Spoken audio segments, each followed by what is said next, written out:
여러분, 우리는 이런 생각을 합니다. 부자가 된 부유한 행복한 삶을 살아가고 있는 사람들을 향해서 저 사람은 운이 좋았다라고 말이에요.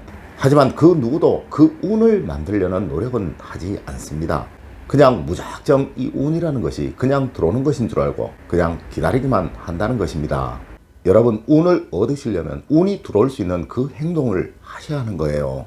미리 자동차에 시동을 걸어야 차가 움직일 수 있듯이 이 운 역시 여러분이 시동을 거셔야 비로소 움직이게 되는 것입니다. 여러분, 운의 시동을 거십시오. 좋은 운이 움직일 수 있는 그 시동을 말입니다. 여러분, 안녕하세요. 이정재입니다. 저는 늘 여러분에게 운은 스스로 만들어가는 것이라고 말씀을 드립니다. 우리의 율곡 선생님은 이 좋은 운을 만드는 그 수단에 관해서 글로써 남겨서 후학들에게 전하셨는데요. 오늘은 우리 민족 최고의 천재이셨던, 우리 민족 최고의 학자 중에 한 분이셨던 이 율곡 선생님이 말씀하신 좋은 운을 얻기 위한 그 수단 알려드리도록 하겠습니다. 첫 번째가 머리를 곧게 세워라 라는 것입니다. 율곡 선생님은 이렇게 말씀하셨습니다. 머리는 하늘의 기운이 내려오는 곳이고 이 기운의 정수가 스며드는 곳이다. 당당히 머리를 세우고 하늘의 기운을 받아야 한다. 더 멀리 더 높게 보일 것이며 생각이 바로 서고 올바른 판단 기준이 만들어질 것이다 라고 말입니다. 여러분, 절대 머리를 숙이지 마십시오. 움츠러들지 마세요. 여러분, 좋은 운이 여러분 몸에 스며들기 위한 첫 번째가 바로 머리를 당당하게 드는 것이며 세상을 바르게 판단하는 것이며 또한 세상과 맞서려는 배짱을 가지는 것입니다. 두 번째로 세상을 바로 보아라 라는 것입니다. 선생님은 또 이렇게 말씀하셨습니다. 눈매나 눈빛이 중요한 만큼 눈동자를 안정시켜서 절대 흘겨보거나 곁눈질하지 말아야 한다. 또한 늘 진실된 눈을 가져서 타인에게 좋은 인상이 생겨나도록 만들어줘야 한다라고 말입니다. 여러분, 우리 몸의 포인트가 우리의 얼굴이듯이 우리 얼굴의 포인트는 바로 우리의 눈인 것입니다. 이 눈은 바로 여러분의 마음을 표현하는 곳이기에 그러한 거예요. 늘 바른 마음, 선한 마음을 가지려고 하십시오.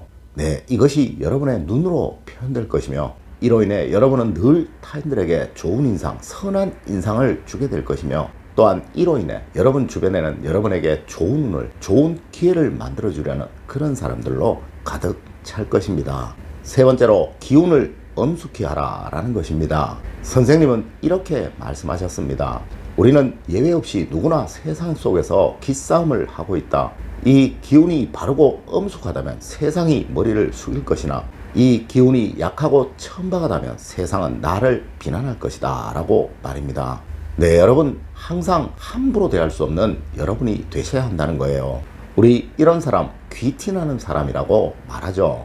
여러분, 명심하십시오. 누구는 한 번의 움직임으로 큰 파장을 만들어내지만요, 누구는 여러 번의 몸짓으로도 작은 하나의 파장도 만들어내지 못한다는 그 사실을 말입니다.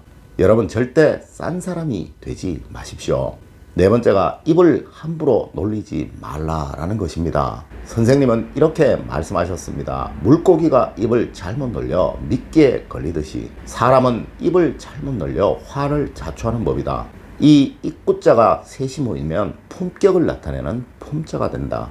이는 입을 잘 단속하는 것이 바로 품격이다 라고 말입니다. 여러분, 우리 몸에서 하나인 것은 늘 조심하라는 의미이며 우리 몸에서 두 개인 것은 늘 균형을 맞추라는 의미인 거예요. 입은 하나이죠. 그래서 두 번 듣고 한 번 말하는 여러분이 되셔야 비로소 품격 있는 여러분이라고 평가를 받는 것이며 또한 이러해야 좋은 운이 살아나게 된다라는 가르침입니다. 다섯 번째로 말소리는 은은하고 조용해야 한다라는 말입니다.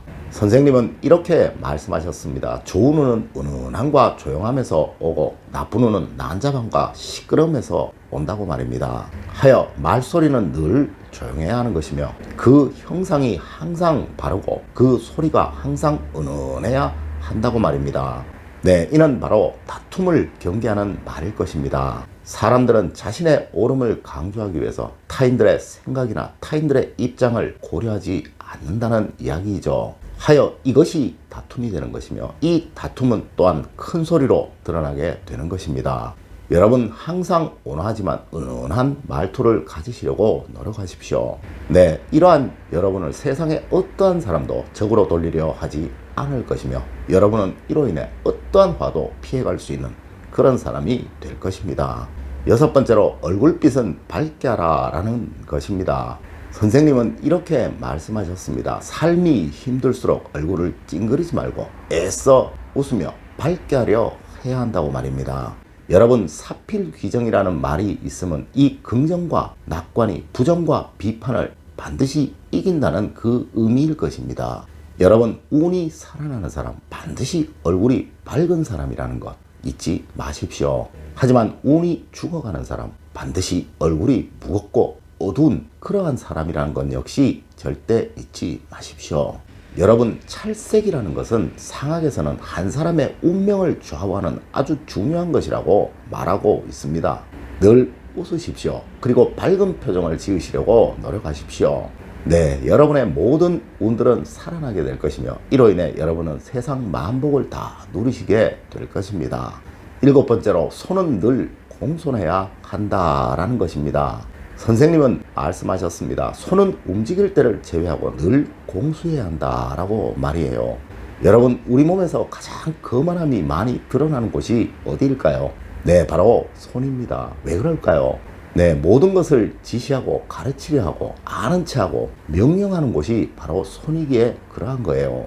여러분, 솔선수범하려 하십시오. 남을 가르치거나 훈계하려 마시고 직접 모범을 보이시고 그들이 따라하도록 만드십시오.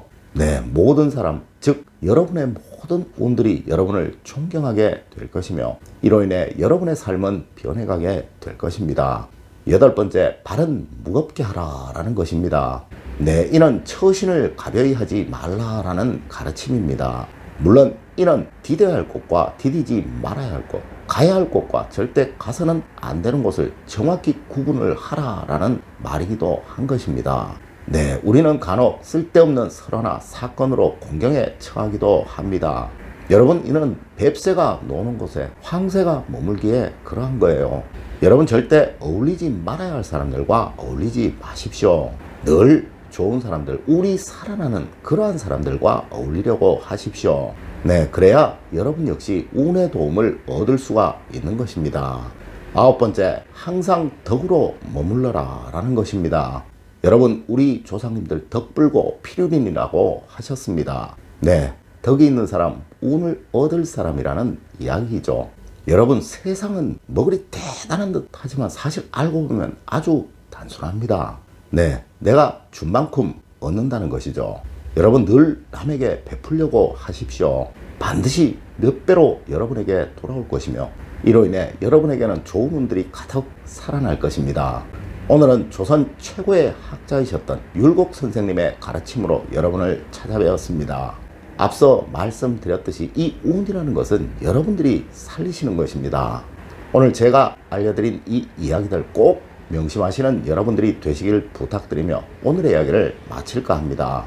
저는 늘 여러분 가정이 행복과 번영, 사랑만 가득하시기를 기원드리며 또 그러한 길로 인도해 드리도록 늘 노력하겠습니다. 늘 올바른 학문과 올바른 지식을 여러분들께 전하도록 노력하겠습니다. 여러분 긴 시간 감사드립니다. 감사합니다.